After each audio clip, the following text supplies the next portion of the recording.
ऐसे मामलात को अगर टेकअप नहीं करेंगे तो फिर आइन की हैसियत भी कोई नहीं रहेगी। रूल ऑफ लॉ पहले ही जो है कंप्रोमाइज़ हो चुका है। खत का तो इसका मतलब है कि फर्दर उनको इंटिमिडेट किया जा रहा है, खौफज़दा किया जा रहा है, हरासा किया जा रहा है। ये इतना अहम मैटर है क्योंकि ये तो अदलिया की इंडिपेंडेंस के ऊपर एक कारी ज़रब है। जी अस्सलाम वालेकुम जी, मैं हूं अतीक मलिक और आप देख रहे हैं पाकिस्तान टुडे न्यूज़। नाज़रीन, इस्लामाबाद हाई कोर्ट के बाद सुप्रीम कोर्ट के 4 जजेस को भी धमकी अमेज़ ख़त मिलना शुरू हो गए हैं। सिलसिला सिर्फ यहाँ नहीं रुकता, बल्कि अब लाहौर हाई कोर्ट के जजेस को भी धमकी अमेज़ ख़त मिलना शुरू हो गए हैं। सिर्फ ख़त ही नहीं, बल्कि उसमें एक ख़ास केमिकल सफूफ पाउडर जो है वो भी बरामद हो रहा है। इसके पीछे कौन है जो ख़त लिखवा रहा है और उनका एजेंडा क्या है, इस पर बात करने के लिए हमें ज्वाइन किया है सीनियर मुमताज़ कानूनदान अहमद अवैस साहब ने। अहमद अवैस साहब, किस तरह देखते हैं कि इन ख़त के पीछे कौन माइंडसेट है?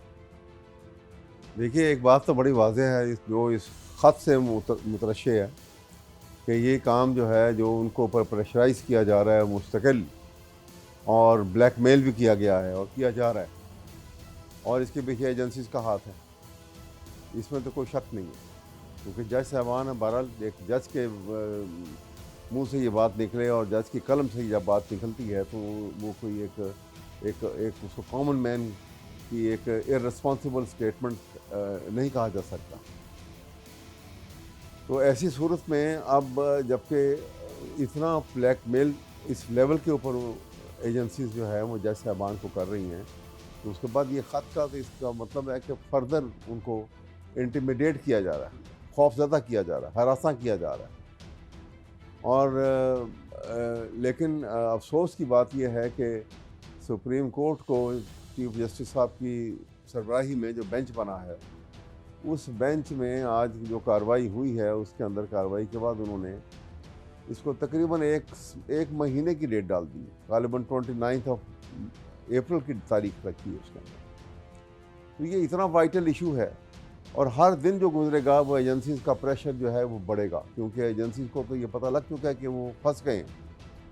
इससे पहले कि वो ये मामला और आगे बढ़े, वो यकीनन इन जज साहबान के ऊपर भी और दूसरे जज साहबान के ऊपर भी इस किस्म का प्रेशर बिल्टअप करेंगे कि वो अपने आप को या तो इस लेटर को विड्रॉ करें या अपने आप को इससे अलग कर लें, ताकि एजेंसी जो हैं वो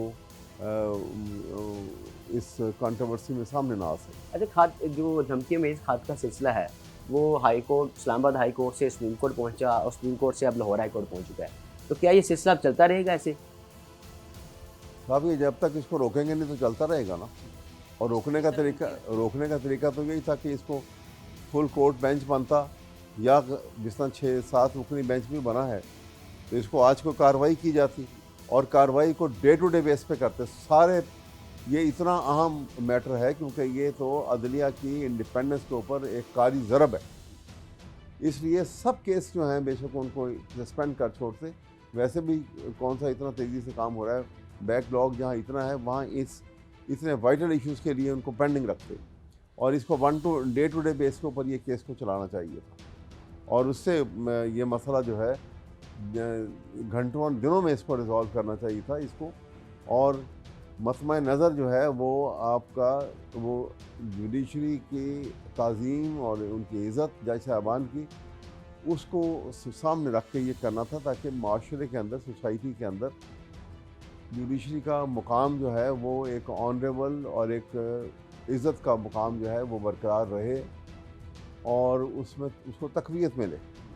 लेकिन जिस तरीके से आज हैंडलिंग हुई है सुप्रीम कोर्ट के अंदर, मैं समझता हूँ कि ये मामलात जो हैं ये ख़राबी की तरफ आगे जाएंगे, और अगर इसमें एकदम से बड़ा रेमेडियल मेजर ना लिया गया तो एजेंसीज़ की यहाँ पे ताकत और बढ़ जाएगी, और उस सूरत में ये जज साहबान और दूसरे जज साहबान, उनके लिए बड़ा हार्ड टाइम होगा, क्योंकि ये प्रेशर तो हर इनके ऊपर मुस्तकिल बढ़ता चला जा रहा है और आइन की हैसियत कोई नहीं रह गई। ऐसे मामलात को अगर टेकअप नहीं करेंगे तो फिर आइन की हैसियत भी कोई नहीं रहेगी। रूल ऑफ लॉ पहले ही जो है कंप्रोमाइज़ हो चुका है और उसकी जगह के ऊपर एक डिस्पोटिक रूल जो है वो हो रहा है इस वक्त यहाँ पर। एक बादशाहती निज़ाम के तरीके के साथ जो है पाकिस्तान का निज़ाम चलाया जा रहा अच्छा, है। ये बता दें कि चीफ जस्टिस काजी फायज ईसा ने सो मोटो एक्शन लिया है इस पे लेकिन कार्रवाई भी आपने देखी। तो क्या लग रहा है कि सो मोटो एक्शन पे जो तारीफ़ें और सराहा जा रहा है और जो कार्रवाई की जा रही है, ये दोनों क्या पैरेलल चल रही हैं, बेहतर है आप समझते हैं? देखिए बात यह है कि जो इस तरीके से कार्रवाई हुई है ये सू मोटो का ये तरीक़ेकार नहीं है। सू मोटो में तो सुप्रीम कोर्ट के पास जो है वो ऑल पॉसिबल जो इख्तियारात हो सकते हैं वो मौजूद होते हैं। वो इंक्विजिटोरियल प्रोसीडिंग ओपन कर सकते हैं, वो डिक कर सकते हैं, बीच में डिटेल में जाके कि असल इसके मुहर्रकात क्या हैं, उसकी बैकग्राउंड को समझने के लिए वो जिसको चाहे कोर्ट में बुला सकते हैं, इंक्वायरी होल्ड करवा सकते हैं। किसी एक हाई सुप्रीम कोर्ट के किसी एक मौजूद जज को वो ड्यूटी दे सकते हैं कि आप वो फलां की जो है स्टेटमेंट रिकॉर्ड करके हमारे आगे पेश की जाएँ। ये सारी बातें हो सकती हैं क्योंकि आर्टिकल 187 जो है वो सुप्रीम कोर्ट को कंप्लीट जस्टिस करने की भी अथॉरिटी देता है। तो लेकिन वो लगता नहीं है कि ऐसा काम होगा। ये इतनी डिले करने का मतलब है कि इसके ऊपर ये डाई डाउन हो जाएगा विद द टाइम और एजेंसियां जो हैं वो इतना डरा छोड़ेंगी कि शायद ये एक बर्निंग इशू जो है बाई देन जब अगली डेट आएगी तो रहेगा ही नहीं। तो यहाँ पे अगर ऐसा चलेगा तो फिर तो ये एजेंसियों की हुकूमत है।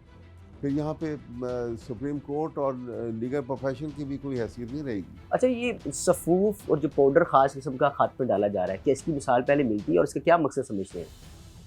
देखिए ये खौफज़दा करने के लिए ना जो भी कर रहे हैं। अभी तो ये भी जो है क़यास आराइयाँ हैं जब तक कि इसकी केमिकल रिपोर्ट आ जाए कि ये किस किस्म का पाउडर था, कौन डाल रहा है और इसके पीछे कौन हो सकता है। जो कभी ख़याल तो यही है कि ये इसके पीछे वही एजेंसीज़ होंगी जिन्होंने जज साहबान को खौफज़दा किया हुआ है, हरासा किया हुआ है और ब्लैकमेल कर रहे हैं।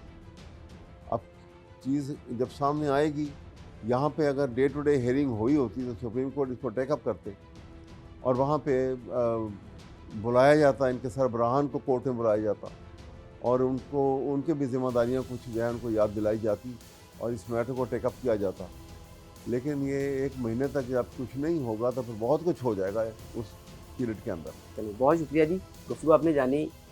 जब तक सिस्टम में डिले होता रहेगा, बहुत से जो मामलात हैं वो डिस्टर्ब होते रहेंगे। उम्मीद है आपको ये प्रोग्राम पसंद आया होगा। फिलहाल मुझे दीजिए इजाज़त, देखते रहिए पाकिस्तान टीवी।